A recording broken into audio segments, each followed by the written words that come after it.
भगवान श्री कृष्ण की अद्भुत कृपा कि हम 2 दिन का ये गीता परिचय संकल्प जो है वो पूर्ण होने की ओर है। गीता का जो अंतिम अध्याय है ये बहुत विशेष अध्याय है।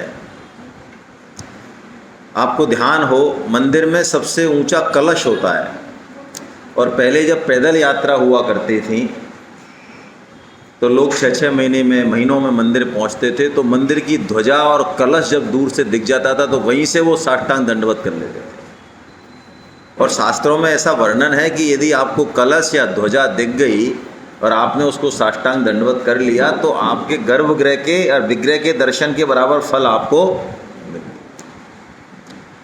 तो ये 18वां अध्याय भगवत गीता का यदि मंदिर हम कल्पना करें तो उस मंदिर का ये कलश है।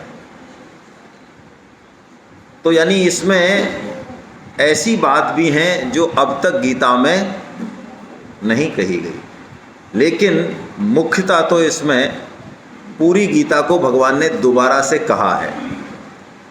दूसरे अध्याय में उसको कौन बात कर रहा है भैया, कौन बात कर रहा है? अब इनको पता भी नहीं है ना, देखो इनको कितना टाइम लगेगा ये पता करने में, इतने मगन हैं ये। दूसरा अध्याय गीता की नींव है। वहाँ गीता बता देती है कि मेरी यात्रा क्या होने वाली है, कहाँ कहाँ गीता किस किस टॉपिक को ले जाने वाली है एंड तक। तो नींव बहुत अच्छे से भगवान रखते हैं और 18वां अध्याय को कलशो अध्याय कहा कि गीता का कलश है। इसमें भगवान जो अब तक गीता में कहा उसको पुनः कहेंगे दोबारा से, लेकिन भगवान की शैली ऐसी है कि जिस बात को दोबारा कहेंगे वो ऐसी लगेगी नहीं कि वो रिपीट हो रही है। स्वामी जी कहते हैं कि भगवान ने यदि किसी बात को पहले बहुत विस्तार से कहा है तो अब उसको वो बिल्कुल संक्षेप में कह देंगे। यदि किसी बात को संक्षेप में कहा है तो उसको वो बहुत विस्तार से कह देंगे। इसलिए पूरे अध्याय को देखना जो है आवश्यक है। अध्याय बहुत बड़ा है और समय थोड़ा कम है हमारे पास, तो हम सार रूप में इसको ग्रहण करते हैं। ये अध्याय शुरू होता है अर्जुन के एक प्रश्न से और ये अर्जुन का अंतिम प्रश्न है। इससे एक संकेत हमको मिलता है कि कई बार मैं देखता हूँ कि जो गीता नहीं पढ़ते हैं उनको कन्फ्यूजन कम होते हैं, लेकिन गीता पढ़ने वालों की दशा ज़्यादा खराब हो जाती है। ये ज्ञान चैन से बैठने नहीं देता। हमें लग जाता है बोलने से कि इसने गीता पढ़ी हुई है, तो अब ये बैठ नहीं सकता आराम से, कुछ न कुछ बोलेगा जरूर। ज्ञान पच जाए और जीवन को एक दिशा दे दे,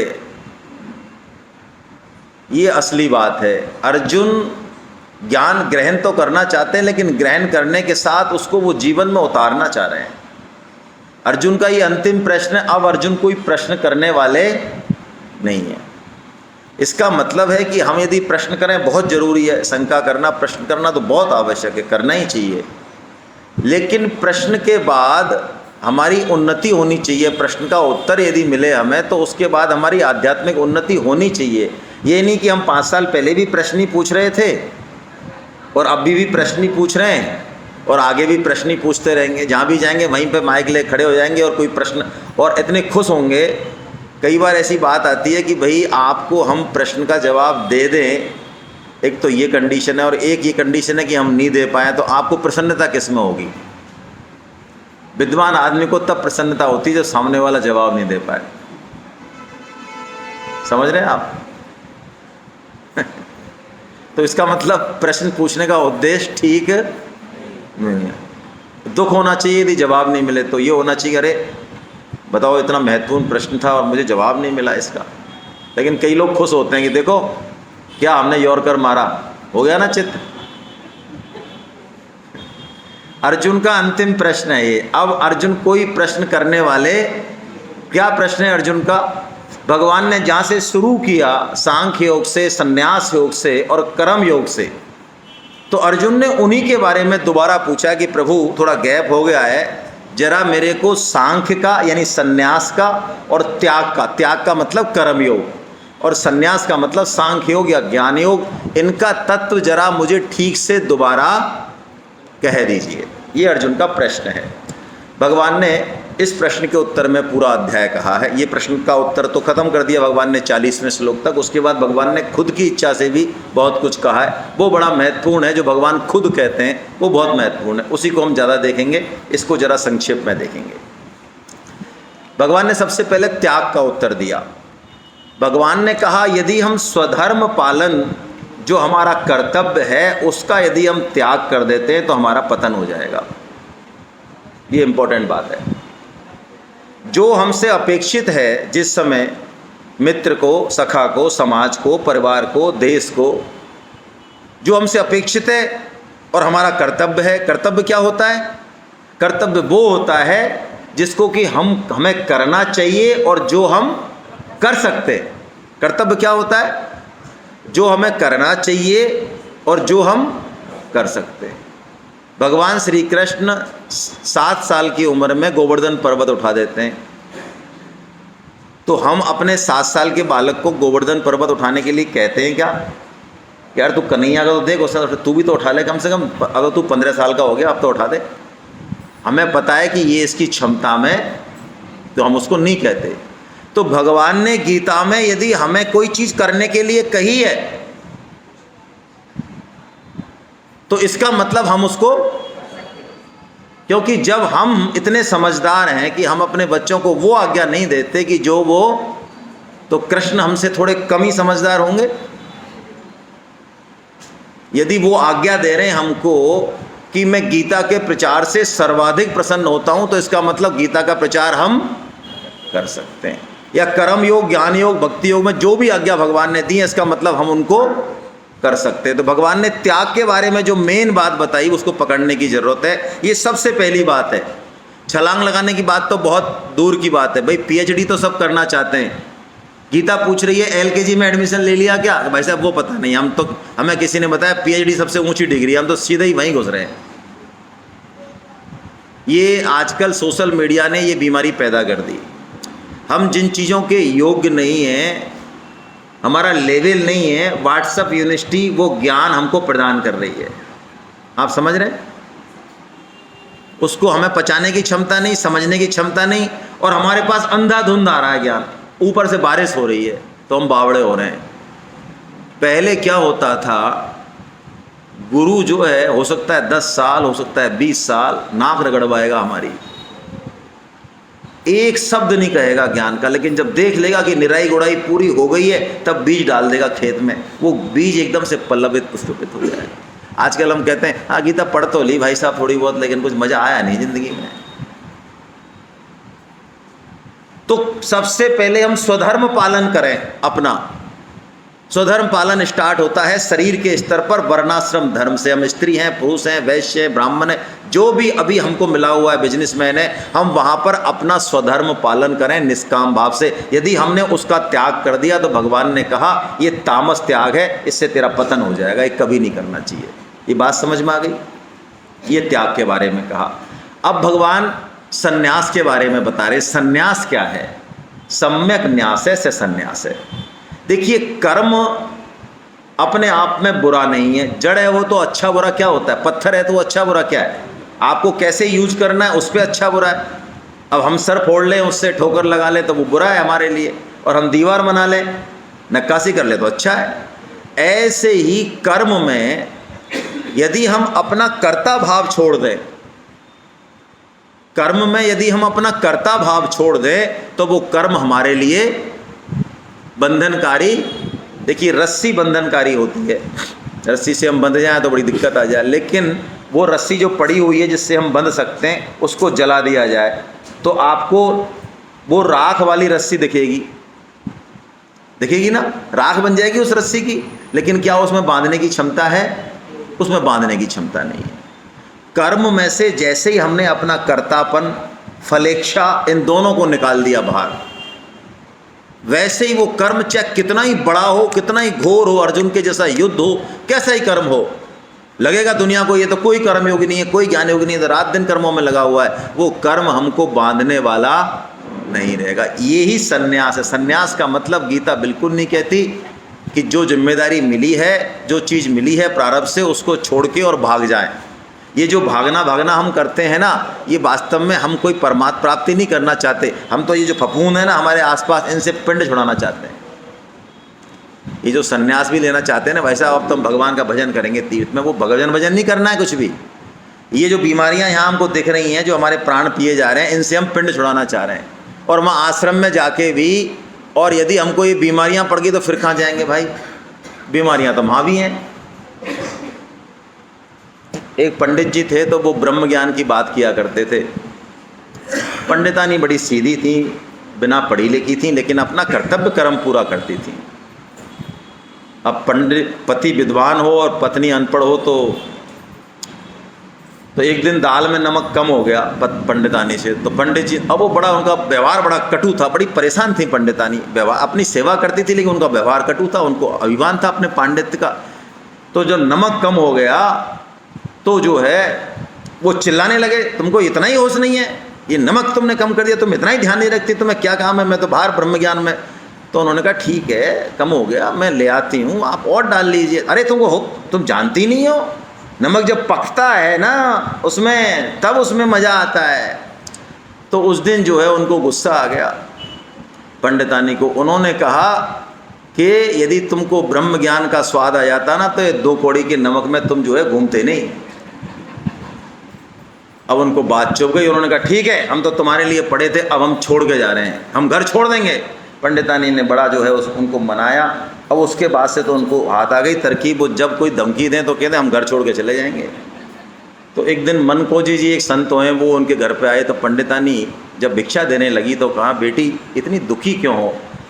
तो उन्होंने कहा, महाराज मैं बहुत तन मन धन से सेवा करती हूँ, लेकिन ये मेरी सेवा से प्रसन्न नहीं होते हैं, बड़ी धमकी देते हैं, मैं बड़ी परेशान हूँ इनसे। ये क्या धमकी देते हैं कि मैं चला जाऊँगा छोड़ के, तेरी वजह से रुकाऊँगा। तो उन्होंने कहा अब की बार धमकी दे तो कह देना कि बिल्कुल कल जाओ तो आज ही चले जाओ हमारी तरफ से। तो उनका आश्रम गांव के वहाँ था, बाहर पे सीमा पे। अब औरतों को क्या है, कोई ऐसे फुक्की दे देता है तो चढ़ भी जाती हैं जल्दी। तो जैसे ही जो है उन्होंने कहा, अगले दिन उन्होंने कोई बात कही तो उन्होंने कहा कल जाते हो तो आज ही जाओ जाओ। अब आदमी की मूछें बड़ी बड़ी होती हैं, तो अब फंस गया वो। तो इच्छा तो नहीं जाने की, लेकिन अब कह दिया तो क्या करे, आदमी अपने अभिमान में मर जाता है। दोनों की अलग अलग समस्याएं। अब वो चल दिए भाई साहब कि हम असंग हैं, हमारी कोई आसक्ति नहीं, हम चल दिए, छोड़ के चल दिए। अब वहाँ पहुँच गए आश्रम पे, तो मनको जी ने कहा आओ पंडित जी। उन्होंने कहा चलो बढ़िया, या बढ़िया सुबह शाम जो है यहाँ बढ़िया है। तो उन्होंने झाड़ू दे दिया, आश्रम की पूरी झाड़ू लगवाई, कई काम करवाया। और जब लंच का समय आया प्रसादम का, तो टिक्कड़ दे दिए मोटे मोटे। उन्होंने कहा महाराज ये क्या है, कुछ टिक्कड़, इनके संग नहीं है क्या, कुछ कोई चटनी वटनी, मतलब कोई खाने की संग इसके टिक्कड़ रुके के। उन्होंने कहा आप तो असंग हो ना, संग का क्या करना है तुमको। तो सन्यास, गीता की घोषणा है कि गृहस्थ आश्रम करोड़पति अरबपति जो रात दिन ऐश्वर्य में रह रहा है, वो भी सन्यास आश्रम का पालन कर सकता है।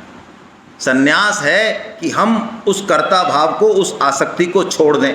जंगल में चले जाएंगे, वहाँ पे भी ये शरीर रहेगा, ये मन रहेगा, वहाँ पर भी यदि मन में वासना है तो जंगल में रहते हो अकेले में भी संपूर्ण संसार हमारे हृदय में और मन में ही रहने वाला है। लेकिन यदि मन से छोड़ दिया तो सारी सुख भोग और सामग्री में रहते हुए भी हम असंग ही हैं। ये गीता का सन्यास है, भगवान ने ये सन्यास बताया।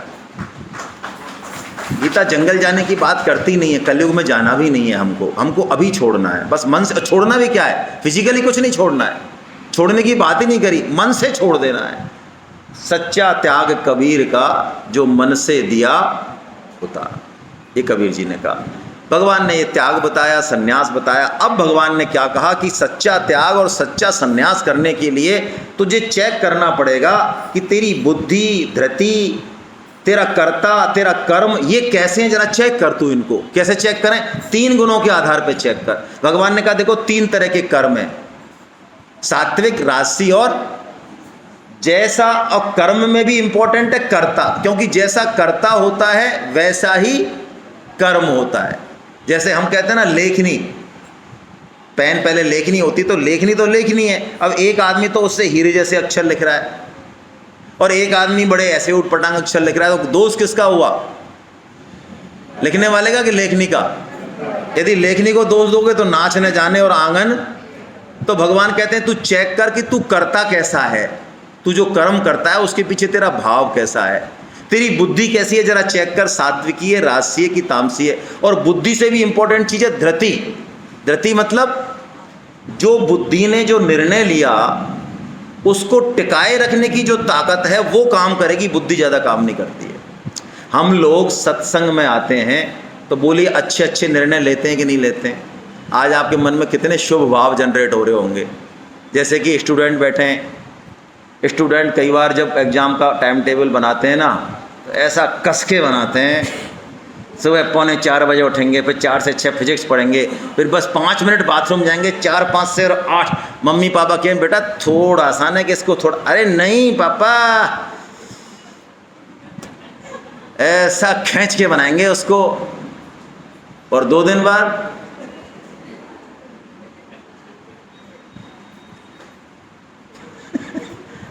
मुझे 5-7 चेहरे दिख रहे हैं, इनके संग बीता हुआ है ये। इनके चेहरे बता रहे हैं कि ये इनके संग बीता हुआ। भाई हमारे संग तो बीता हुआ, हमने तो इसलिए कहा, हमें क्या पता आपके संग भी बीतता है ऐसा। तो ये धृति है।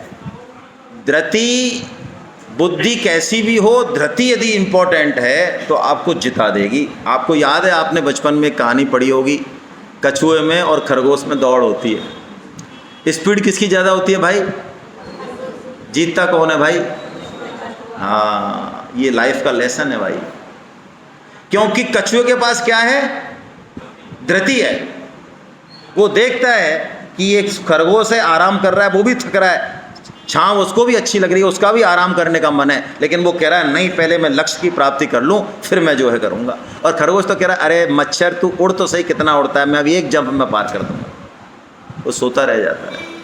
तो धृति हमने निश्चय किया गीता प्रचार का, गीता पढ़ने का, रामायण पढ़ने का, भगवान की तरफ चलने का। अच्छा विचार है, बहुत अच्छी बात है। टिकाए रखेगा, टिकाए रखने का निश्चय कैसा है हमारा?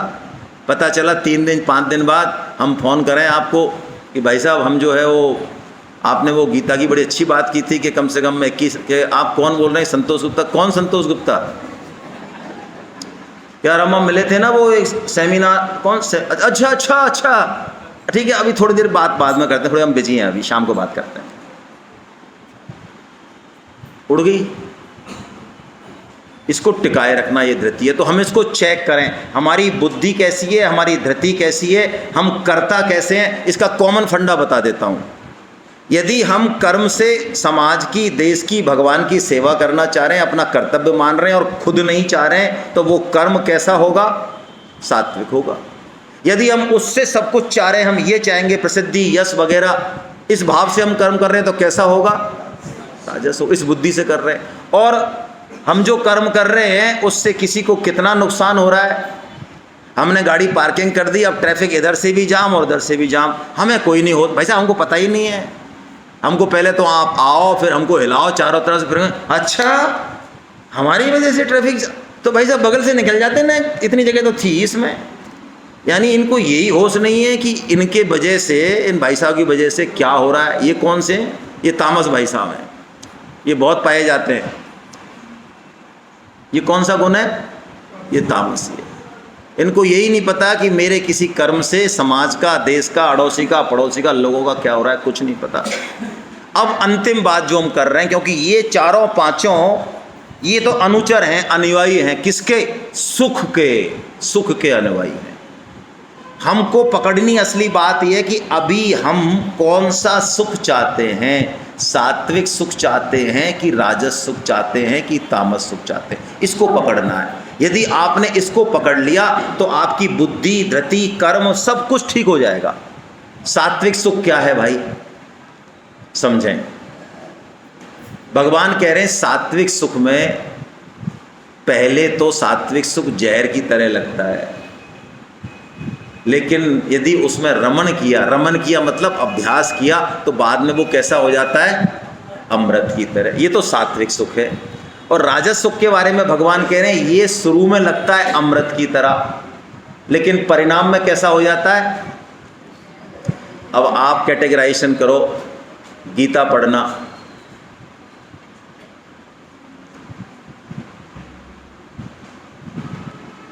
अरे बोलो भाई, व्हाट्सअप देखना, निंदा करना लोगों की, निंदा रस, ताश खेलना, गप ठोकना, घूमने जाना, जो भी अच्छे कर्म हैं, आध्यात्मिक चीजें हैं, वो शुरू में कैसी लगती हैं हमको? जहर की तरह लगती है ना? क्यों लगती हैं? अब ये प्रश्न होना चाहिए। और वो अमृत की तरह। व्हाट्सएप के लिए कोई ट्रेनिंग की जरूरत नहीं है आपको, निंदा के लिए, गाली के लिए। आपने कभी किसी को देखा है, अरे यार बेटा तू कितने साल का होगा? 8 साल का, एक तो गाली सीख ले। बेटा मैं सिखाता हूँ तेरे को 3-4 गाली। वो अपने आप सीख रहा है, बुरी चीजें अपने आप सीख रहा है। क्यों सीख रहा है और उसको रस क्यों आ रहा है उनमें? तो इसके लिए देखिए, हमको अब तक हमारे चित्त पर राजसी संस्कार हैं, हमने इन सुखों को अब तक बहुत भोगा है। स्वर्ग लोक में गए तो और जन्म लिए तो सब में हमने विषय भोगों को भोगा है, तो हमारे मन पे, चित्त पे प्रिंट है। तो जैसे ही व्हाट्सअप होता है, निंदा होती है, गपशप होती है, तो हमारा खट मन लग जाता है, तो ट्रेनिंग है पहले से।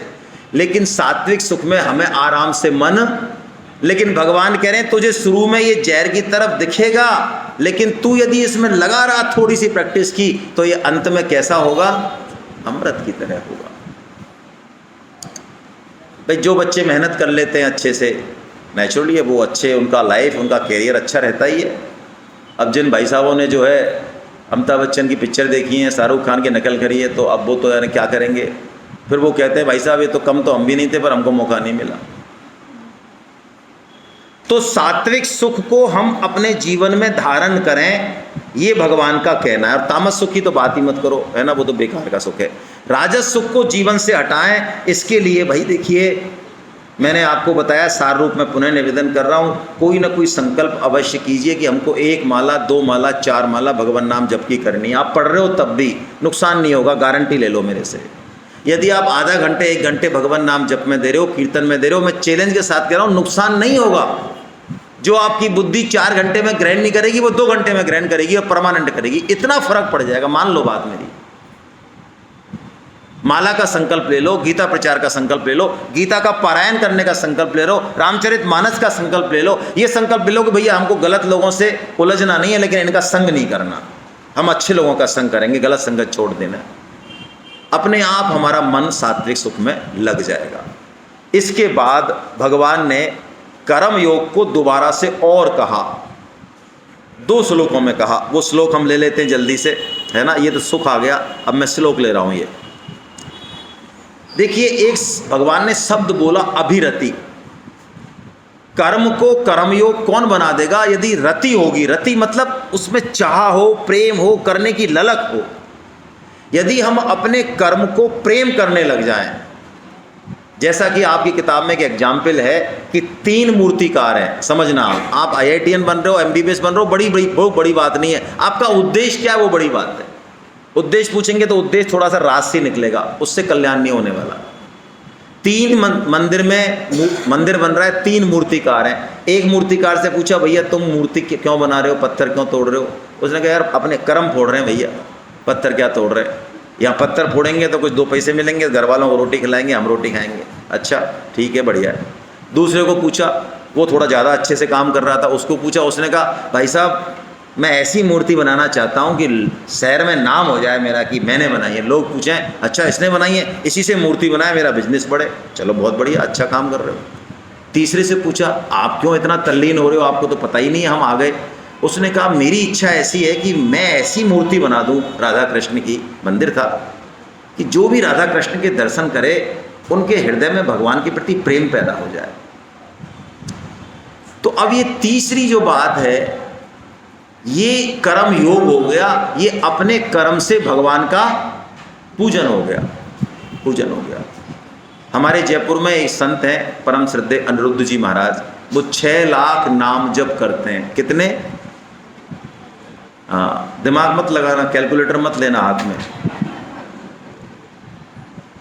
एक माला में इतना समय लगता है, तो 6 लाख में कितनी माला होंगी? 24 घंटे ज़्यादा हो गया, है ना। अभी मत लगाना, करो 16 माला। 16 माला करोगे तो आंसर मैं दे दूंगा कि कैसे करते हैं 6 लाख। अभी 16 माला पे पहुंचो, 16 माला जो करे उसके भी दिमाग में संशय हो कि 6 लाख कैसे करते हैं, उसको आंसर दे सकते हैं अभी की अभी, क्या 6 लाख करते हैं। उन्होंने एक बड़ी अच्छी टेक्निक बताई माता बहनों के लिए। टेक्निक तो बहुत है उनके पास, अभी मेरे को माता बहनों की बतानी है, ऐसा मान लें। वो कहती हैं यदि माता बहनें नंगे पैर, दरी वरी बिछा लें, ठंड है तो नंगे पैर भगवान नाम का स्मरण करते हुए रसोई का काम करें। सब्जी काटें तो ऐसा भगवान नाम का जप करें, बस स्मरण करें, वो भगवान नाम का जप सब्जी में घुस जाएगा काटने में। आटा लगाएं तो भगवान नाम का जप करें, चपाती बनाएं तो करें। यदि वो भगवान नाम का स्मरण करते हुए अपना काम करती हैं और ये जाने कि ये भगवान के जन हैं, मैं इनकी सेवा कर रही हूँ, मुझे तो बड़ा सौभाग्य मिल रहा है, यदि इस भाव से उन्होंने 2 महीने 3 महीने भी काम कर लिया, तो जो उनके हाथ का प्रसाद पा रहे हैं उनमें सात्विक वृत्ति प्रकट हो जाएगी, ये उनका कहना है। और हमको अलग से कुछ और करने की जरूरत ही नहीं पड़ेगी, हम बिजनेस भी इसी भाव से कर सकते हैं। आपको बड़ा अजीब लगेगा, ये क्यों लगेगा, मुझे भी अजीब लगता है, क्योंकि हमारे दिमाग में तो सांसारिक गणित फिट है, उसमें ये आध्यात्मिक गणित फिट ही नहीं होती। हमें लगता है बिजनेस करने के लिए झूठ बोलना और ये मक्कारी करना जरूरी है। लेकिन मैं आपको एक उदाहरण दूं, सेठ जी ने इसको जी के दिखाया, कर्मयोग को जी कर दिखाया। सेठ जी इतने बड़े व्यापारी थे, मैं एक एग्जाम्पल दूंगा तो आप चौंक जाएंगे कि क्या ऐसा भी संभव है। सेठ जी कपड़े के व्यापारी थे बड़े, तो उनको ये पता रहता था कि इंटरनेशनल नेशनल मार्केट में कपड़े के दाम बढ़ने वाले हैं कि, तो जब बढ़ने वाले होते तो उनके पास कोई ग्राहक आता तो वो कहता महाराज 20 मीटर कपड़ा दे दो। वो कहता 20 मीटर से क्या काम है, शादी, अरे तो दिल खोल के खर्च किया करना, 30 ले जा, बहन बेटियों को ज़रा दिल से देना, 30 मीटर ले जा, 30 दे देते। और जब दाम गिरने वाले होते और आदमी कहे कि मेरे को 20 मीटर चाहिए, तो कहते अरे थोड़ा ठीक किफ़ायत से खर्च किया करो, कपड़ा है कोई भगा जा रहा है क्या, अभी 10 मीटर ले जाओ, फिर ले जाना दोबारा, कम पड़े तो ले जाना, यहीं तो पास में रहते हो। बोलो, हम सोच सकते हैं? आपको क्या लगता है वो सड़क पे आगे होंगे? वो आप अपने ऊपर घटाओ, इस कानपुर में ही यदि कोई फल वाला, कोई जो है परचूने वाला, कोई सब्जी वाला आपको इस तरह से ट्रीट करता है कि कभी गलत दाम नहीं लेता और सही चीज़ देता है, गलत चीज़ होती तो वो कहता है भाई साहब आपके लायक नहीं है, आप आज रहने दो, तो आप उसके यहाँ 5 मिनट रुक के भी, इंतज़ार करके भी चीज़ें लेना पसंद करोगे कि नहीं करोगे? करोगे। ये कर्म योग है, भगवान कर्म योग बताते हैं। और अब गीता यहाँ पे भगवान इति लगा देते हैं, अर्जुन मैंने तेरे को जो कहना था वो सब कुछ कह दिया, ऐसा कह देते भगवान। अर्जुन को लगता है, क्योंकि अर्जुन अभी डिसीजन नहीं ले पा रहे हैं, इतना भगवान ने सब कुछ बता दिया, लेकिन अर्जुन अभी भी डिसीजन लेने के मूड में, जैसे कि हम नहीं लेते हैं। तो भगवान क्योंकि अर्जुन को बेहद प्रेम करते हैं, और प्रेम क्या करते हैं, अर्जुन उनके क्या हो गए, शरणागत। जो शरणागत हो जाता है ना, उसमें चाहे कितने ही दोष हों, उसके उद्धार की जिम्मेदारी किसकी हो जाती है, जिसके वो शरणागत। यही तो मज़ा है, यदि हम भगवान के शरणागत हो जाएं तो फिर हम चाहे कैसे भी हैं, भगवान को पार लगानी पड़ेगी हमारी, लेकिन हम शरणागत हो नहीं पाते अहम के कारण। अर्जुन तो भगवान के शरणागत हैं, तो शरणागत को उद्धार करना है तो भगवान क्या करते हैं, अर्जुन से जानबूझ के ये बात कहते हैं, यथेक्षसी तथा, लास्ट में लिख रहा है ना, यथेक्षसी तेरी जचे जो। जैसे कई बार बच्चे हमारी बात नहीं मानते हैं तो समझदार माँ बाप कह देते हैं, देख भाई तेरे को मैंने प्रोज और कॉन्स यानी पॉजिटिव नेगेटिव बता दिए हैं, अब तेरी समझ में नहीं आ रही ना, अब तेरी जचे जो। तो जब वो खुद के ऊपर ढालता है चीज़ों को और सोचता है यार अब डिसीजन मेरे को लेना, कि चक्कर नहीं पड़ जाए, दिक्कत नहीं हो जाए, तो अर्जुन की भी यही बात हो गई। अर्जुन घबरा गया एकदम, और घबरा के उसके अश्रु बह रहे हैं, और भगवान से वो प्रार्थना करना चाह रहा है, बोलना चाह रहा है, लेकिन गले में आवाज़ नहीं है। भगवान से कह रहा है, प्रभु ये क्या कर रहे हैं आप, मैंने एक आपका शरण लिया और आपने भी मुझे त्याग दिया। यानी अर्जुन की वो दशा हो गई जैसे एक शिशु अपनी माँ के आश्रित हो जाए और माँ जो है उसकी पिटाई कर दे, मान लो बच्चे की पिटाई कर दे माँ, तो अब तक उसने पिटाई खाई नहीं, अब तक तो उसने देखा माँ ही माँ है, चारों तरफ संसार का मतलब माँ ही है। अब वो पिट जाता है तो वो दूर खड़ा जो है कोने में रो रहा है, अब उसके पास कोई भी जाए वो किसी की सुनने वाला नहीं, माँ ही मनाएगी तो मनेगा। तो अब भगवान से अर्जुन की यही भाव है कि प्रभु आप कर क्या रहे हो, तो भगवान अब उसको गीता में जो अब तक नहीं कहा वो बात कहते हैं, अंतिम बात है ये, गीता की सबसे ऊंची बात है, ये बात भगवान ने पहले नहीं कही, इसी बात के लिए ये 18वां अध्याय है। आइए इसको श्लोक को बोल लेते हैं हम। सर्वधर्मान् परित्यज्य मामेकं शरणं व्रज अहं त्वां सर्वपापेभ्यो मोक्षयिष्यामि मा शुचा। देखिए कैसी बढ़िया बात है। भगवान कह रहे हैं सब धर्मों का त्याग कर दे, यानी तुझे को ये टेंशन भी नहीं करनी है कि तुझे क्या करना है और क्या, वो भी मैं बताऊंगा। मैं बैठा हूं ना तेरे हृदय में। और ये पक्की बात है, जो भगवान का आश्रय लेते हैं, जिनके मन में कामना नहीं होती, उनके हृदय में यदि कोई प्रेरणा होती है तो वो सत्य होती है, वो शास्त्र के अनुकूल ही होती है। भगवान श्री राम जब पुष्प चयन के लिए जाते हैं तो पुष्प वाटिका में उनको किसके दर्शन होते हैं? सीता जी के दर्शन होते हैं। और सीता जी का दर्शन करके उनके मन में वो भाव जगता है जो भाव उनका अब तक किसी भी स्त्री के प्रति जगा ही नहीं। तो वो लक्ष्मण से कहते हैं, बोलो हमारे मन में यदि गलत भाव आए तो हम अपने छोटे भाई से कह सकते हैं क्या? लेकिन उनके मन में जो भाव जगा है वो किससे कह रहे हैं? लक्ष्मण से कह रहे हैं। वो कह रहे हैं कि ये जनक सुता जो है, इनको देख के हमारे मन में जो भाव जगा है, इसका मतलब हमारा और इनका कोई पुराना रिश्ता, क्योंकि मेरा मन, राम कह रहे हैं, वाल्मीकि रामायण में है, मेरा मन आज तक सपने में भी किसी स्त्री की तरफ गया ही नहीं गलत दृष्टि से। वो मन मेरे को आज सीता जी की तरफ खींच रहा है। इसका मतलब इनका और हमारा कोई पुराना, तो इसका मतलब है मन ने सही बात कह दी। लेकिन कब कही? जब मन, भगवान यहाँ कह रहे हैं मैं मन में बैठ के तेरे को प्रेरणा कर दूंगा, तुझे सोचने की जरूरत नहीं है, मैं कह दूं वही धर्म है। आप देखिए, कर्ण का जब रथ फंस गया था, कर्ण रथ के पहिए को जब निकाल रहा था, तो उसने अर्जुन को कहा था कि अर्जुन तू बाण मत चलाना, मैं जरा पहिया निकाल लूँ। तो अर्जुन ने भी अपने बाण निकाल लिए कि ठीक है भाई साहब आप निकाल लो। लेकिन उस समय श्री कृष्ण ने जैसे ही बाण रखा, कहा उठा धनुष और कलम कर दे इसका सिर। निहत्थे कर्ण का सिर उड़वा दिया कृष्ण ने। और अर्जुन समझ चुका था, लग तो गलत रहा है कि निहत्थे कृष्ण पे वार करा दिया, लेकिन अर्जुन समझ चुका है कि कृष्ण जो कह रहे हैं वही धर्म है। और कर्ण ने जब कहा कि केशव क्या कर रहे हो, युद्ध के नियम आपने बनाए हैं, ये क्या कर रहे हो आपको दिख नहीं रहा मैं निहत्था हूं?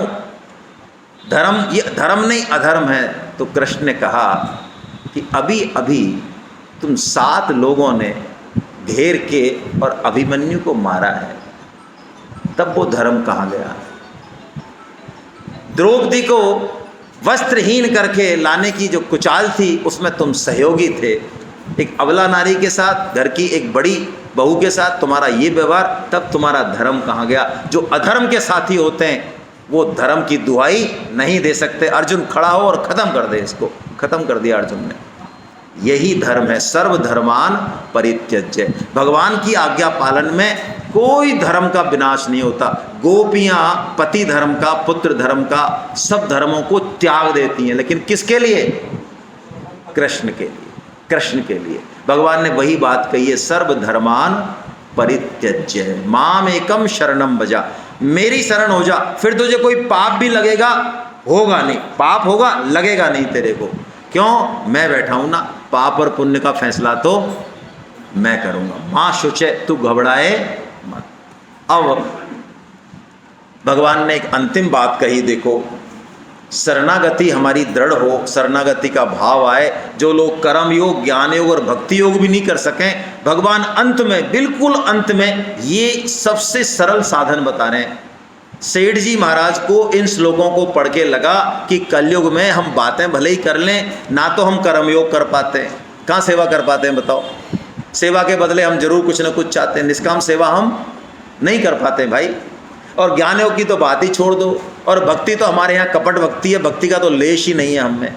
एक काम अवश्य कर सकते हैं सब लोग, जिसको भगवान ने अंत में आउट किया, बिल्कुल पूरी गीता कह दी है। ये वैसे ही है जैसे कि कोई बच्चा जो है साल भर नहीं पढ़े, है ना, या उसके घर में शादी वादी हो जाए और एग्ज़ाम आ जाए तो वो गुरुजी के पास पहुंच जाए, गुरुजी अब एग्ज़ाम है परसों, है क्यों नहीं पढ़ा?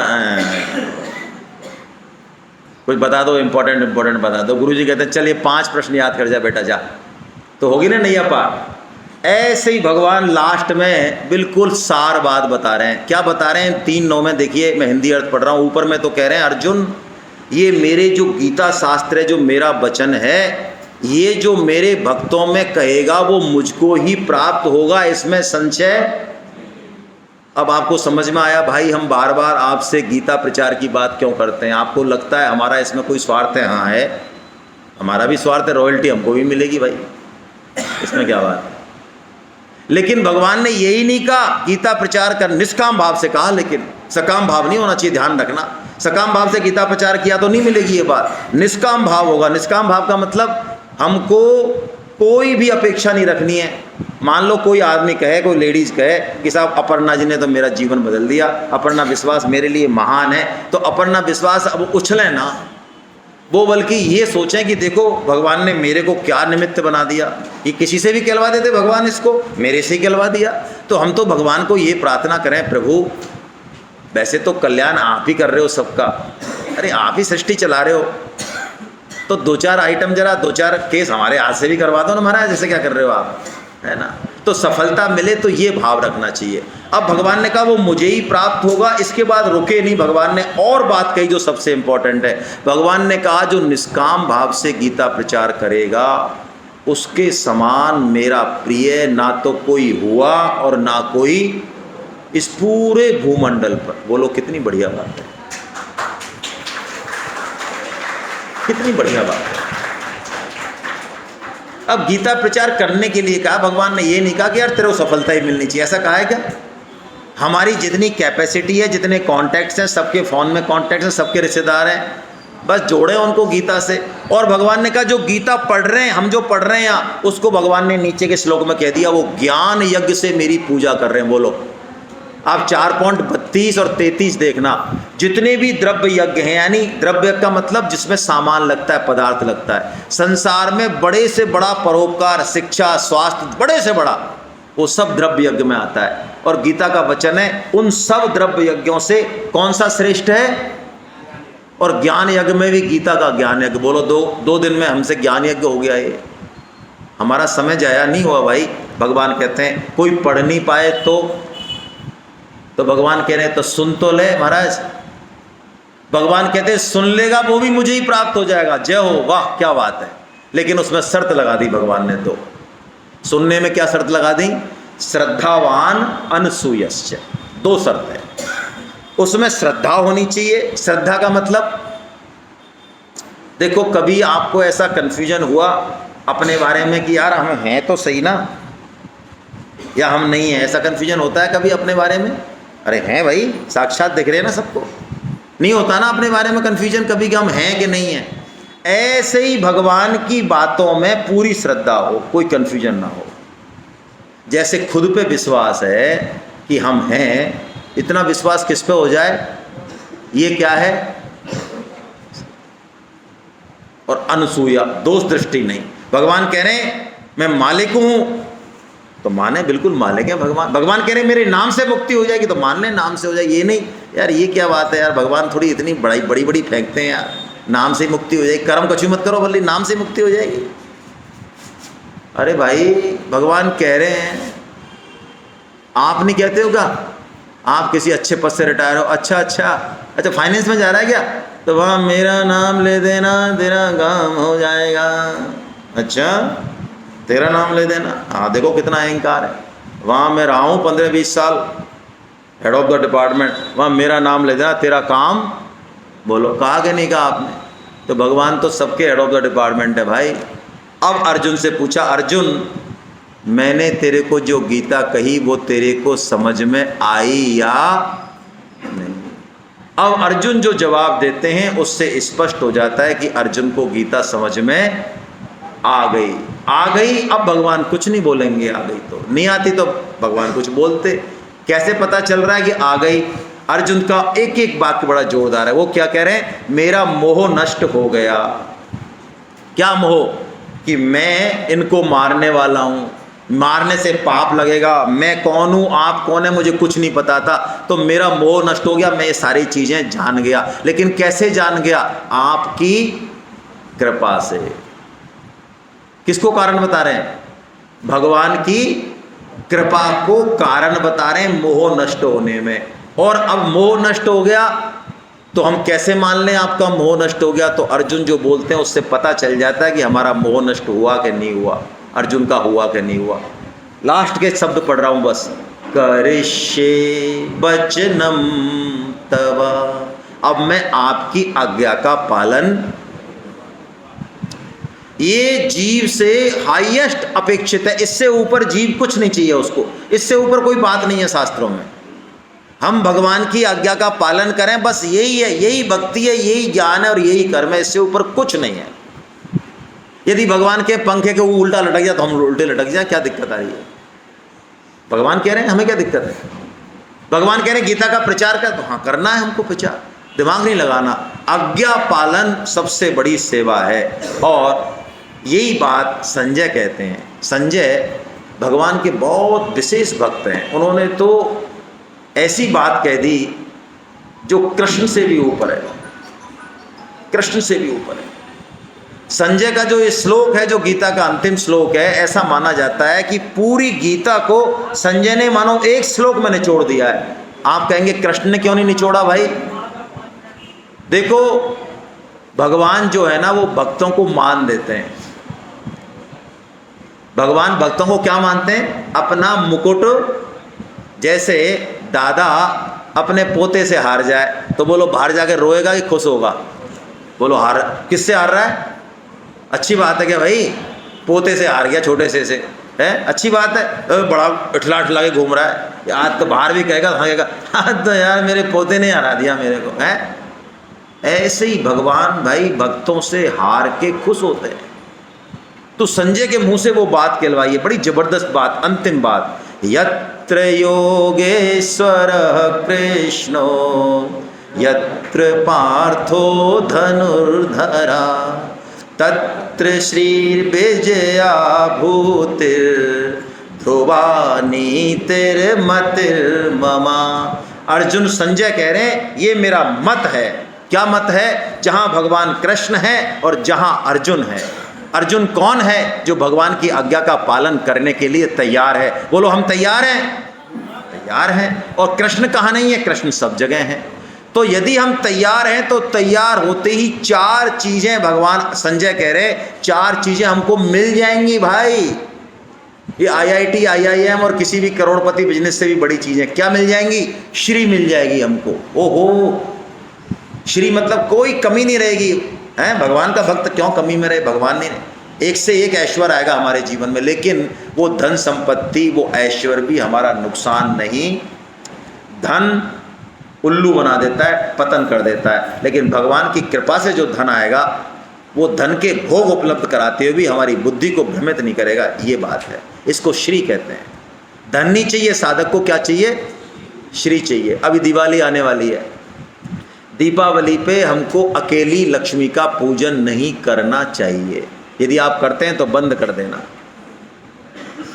किसका पूजन करना चाहिए? उन लक्ष्मी का करना चाहिए जो नारायण जी के साथ गरुड़ पे आ रही हैं। अकेली लक्ष्मी किस पे आती हैं? उल्लू पे आती हैं। उसका ही पूजन हम प्राय करते हैं दिवाली पे। तो वो आ जाएंगी तो हमको क्या बनाएंगी? उल्लू ही बनेंगे हम। तो हमको उल्लू वाली लक्ष्मी नहीं चाहिए भाई। वैसे भी किसी की स्त्री को अकेले बुलाना ठीक नहीं है भाई, पिटाई होने के चांसेस पूरे हैं। और आप तो उनकी स्त्री को बुला रहे हो जो सर्वसमर्थ है, उन्होंने भ्रगटी घुमा दी तो किलंगे उड़ जाएंगे यहाँ पे। हाँ, ये गलती नहीं करें भाई। तो क्या करें? नारायण को बुलाएं, तो नारायण के साथ वो लक्ष्मी गरुड़ पे बैठ के आएंगी, और वो आएंगी तो हमारे जीवन में श्री लाएंगी, बड़ा आनंद आएगा। ये परिवर्तन करें। श्री है, विजय है। बोलो विजय किसको अच्छी नहीं लगती भाई? हम कोई कंपटीशन दें, कहीं जाएं, कोई काम करने जाए तो भगवान कह रहे हैं श्री मिलेगी, संजय कह रहे हैं श्री मिलेगी, विजय मिलेगी और भूति मिलेगी। वाह, भूति, भूति मतलब ऐश्वर्य मान लो। श्री और भूति ये दोनों मिलके संपूर्णता ले आते हैं। और नीति, नीति मतलब यदि हम भगवान के रास्ते पे चले तो जो आपने सोचा, जो आपने डिसीजन लिया वो शास्त्र सम्मत होगा, आपका निर्णय गलत नहीं हो सकता। ये चारों चीज़ें मिल जाएंगी हमें, है ना। कैसी बात है। हरे कृष्णा। हे नाथ, हे मेरे नाथ, आप कृपा करो, मैं आपको भूलूं नहीं। नारायण नारायण।